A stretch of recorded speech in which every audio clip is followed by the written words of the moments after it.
By the way, তোমরা কে কে বিয়ে বাড়ি খেতে খুব পছন্দ করো?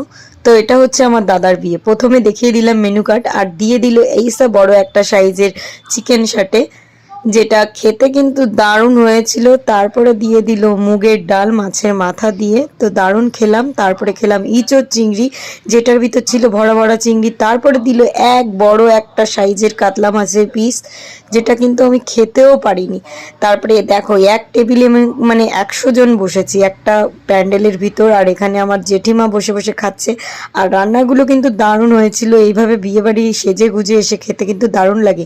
তারপরে যদি হয় নিজের দাদার বিয়ে, তাহলে কেমন মজা হয়। তো তারপরে দিয়ে দিল স্যালাড, তারপরে দিল ফ্রাইড রাইস। তো ফ্রাইড রাইসটা খেতে কিন্তু দারুণ হয়েছিল, কিশমিশে পুরো ভরা ছিল। তারপরে আসলো চিকেন কষা, যেটার ভিতর ছিল একদম হাড্ডি। আসলো আমের চাটনি। এরপরে আসলো একটা সুন্দর মিষ্টি, যেটা আমি খুব পছন্দ করি। তারপরে হজমোলা আর আইসক্রিম।